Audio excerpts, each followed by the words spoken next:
Brave Dog Bonnie, the little dog with big ideas.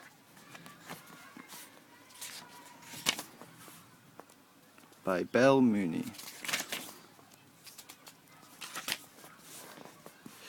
Scaredy Pup, you'll like London, it's cool, said Zack, as he held a dog chalk up high, trying to make Bonnie dance on her hind legs.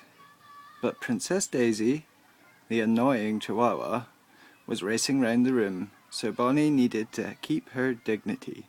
She sat tight by Harry's trainers. Lovely shops in London, said Susie. Who wants shops?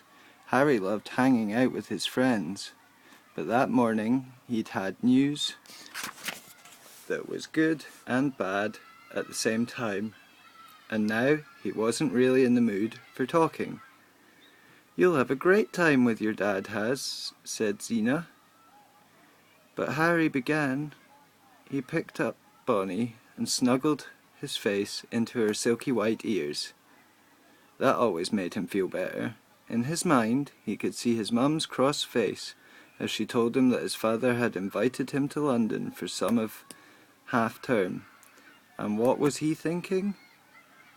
But Mum, I'd like to see his new place, said Harry. Yes, that's not all that's new, Mum snapped. So nothing was decided yet. The thing is, Harry stopped again. Go on, Harry, encouraged Susie. Well, my dad, he's got this girlfriend, and she lives with him, and so that means I have to meet her. Oh, scary, nodded Zack. I'm sure she'll be really sweet, said Zena. Yeah, right, Harry grunted. Yip, yip, squeaked Princess Daisy, making a little run at Bonnie. The Maltese knew she had to show the Chihuahua whose patch this was, so she chased her round and round until the smaller dog lay down to say, You win. When they'd all stopped laughing, Susie scooped Princess Daisy up, and Zena returned to the subject worrying Harry. So what are you going to do? Harry sighed. Mum says I can't go, but I've got to, or Dad'll be hurt, and yet I don't really want to, so... I've got an idea, said Susie. What? Take Bonnie with you. Won't she make you feel braver? Harry looked at Susie. He opened his mouth to protest that he didn't need to feel brave because he didn't feel scared. What? Roared Zack. The Scaredy Pup, who shivers when she's having a bath. And that was the end of that conversation as they all dissolved into giggles. Later, Harry heard Mum on the phone to Dad. She spoke in that cool voice he knew so well. It always used to drive his dad mad. Look, David, it's impossible. If you can't come to get him, I'm not sending him on the train by himself. No, I'm not being unhelpful. Can I speak to Dad? Asked Harry. His mother frowned and handed him the phone. Hi, Dad. Hi, big guy. How's it going? Fine. Good. We're working out how to get you up to the big city. Car problems, you see. I can run you back down, but I can't collect you. Hey, Dad, would it be okay if I brought Bonnie? The scary miniature mutt? Why not? If she misbehaves, we'll have her made into a pair of gloves for Kim. Now put your mother back on. Harry picked Bonnie up and left the room so he wouldn't have to hear his mother's voice anymore. Minutes later, she came and sat next to him on the sofa, zapping the TV off. You wouldn't really take Bonnie and leave me here all on my own, would you? That's how it is with grown-ups, Harry thought. Whatever you do, they turn it round so that somehow they're sad and it's all your fault. An angry voice in his head snarled. I didn't want Dad to leave, and I didn't want to move here and have to start a new school, and I didn't even want a silly little girly lapdog from the dog's home. But as soon as he'd had that thought, Bonnie stretched out a paw and touched his hand, looking reproachfully at him with those coal-black eyes as if she knew what was in his mind. Feeling guilty, Harry bent down to plonk a kiss on her head. "Oh, I suppose not, Mum," he said miserably. But help was on its way. Mum's friend Olga turned up at the door, and soon knew the whole story. Sometimes Harry thought Olga was the nicest sort of good witch, with her wild, crazy coloured clothes and her way of solving problems. So you see, it's impossible for him to go, and I hope you understand that, Harry. My pet, his mum finished. Olga stared straight into her eyes. "It's not actually impossible, Anne," she said. Mum frowned. "What do you mean?" "It could be very easy if you want it to be. There's a new exhibition at the National Gallery I've been meaning to go and see. It's about time I had a day in London, so Harry can travel up on the train with me." Harry stared at his mum, hardly daring to breathe. Until that moment, he hadn't realised how much he did want to go and see Dad's flat. To go and see Dad, even if it did mean meeting his new partner. Bonnie was looking at Harry intently. As always, he felt the little dog could read his mind. It was as if she could hear all those awful shouting matches before Dad had packed a suitcase and left.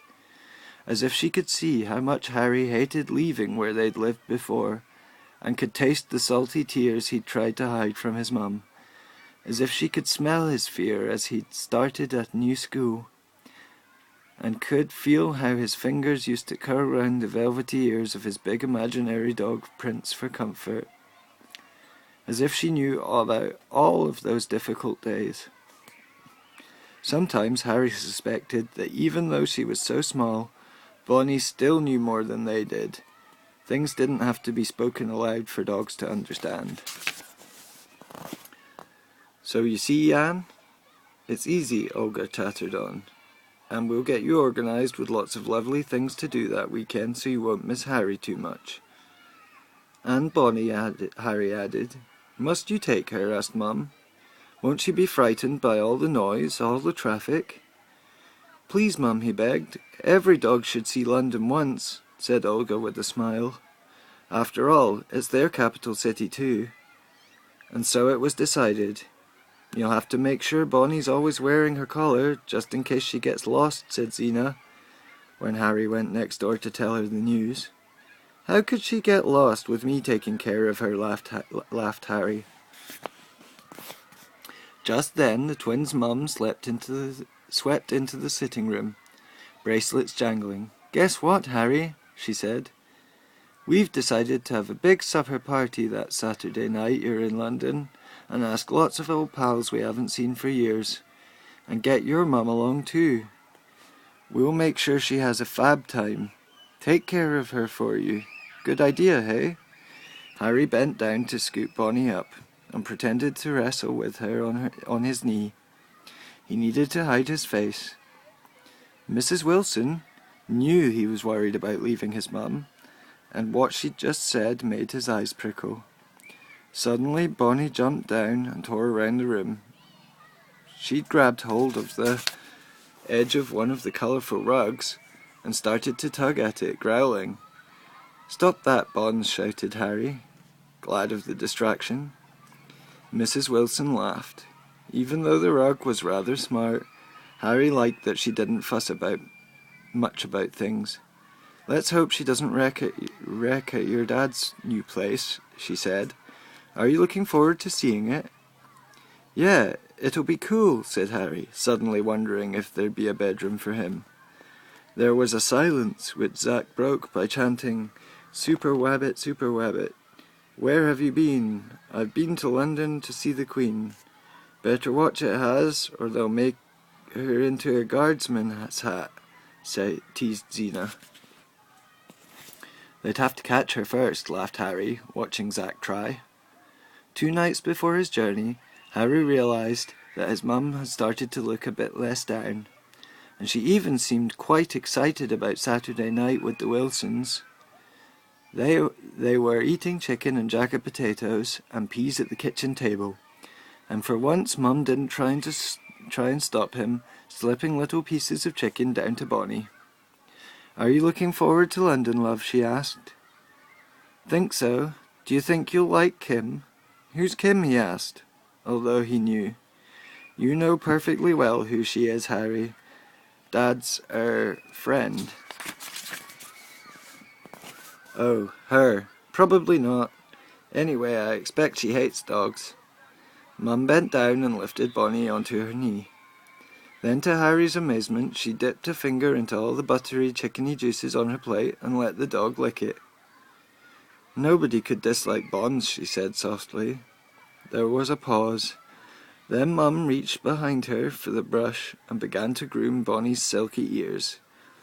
"Better make you look pretty for London," she said. "I expect Kim is rather nice and pretty too." Then Harry understood. His mum was afraid. That was what all this was about. Then he jumped up and threw his arms around her neck, so that Bonnie was nearly squashed. "No one's as nice or as pretty as you, Mum. Nobody in the whole world," he yelled. And Bonnie gave a loud yip in agreement. Bonnie perched on Harry's knee and looked out of the train window. What a rushing! Trees, fields, houses, all whizzing by, until she felt quite dizzy.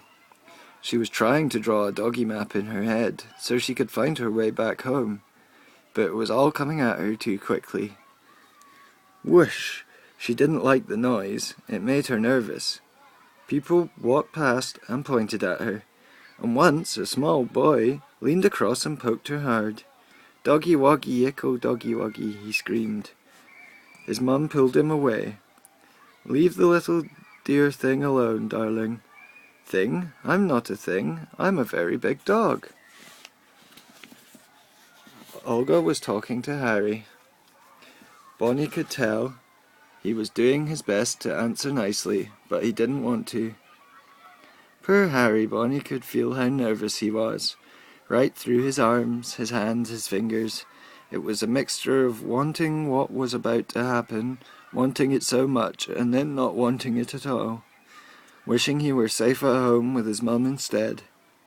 Clatter, clatter, clatter went the train. "Is this me shaking? Or is it this horribly noisy monster?" Bonnie wondered. "Poor little Scaredy Pup," whispered Harry into her soft fur. She felt him clutch her even more tightly as the announcement came over the loudspeaker. "Paddington Station is our next stop. Please make sure you have all your belongings." He's trying to be brave, Bonnie thought, because there's no choice, really.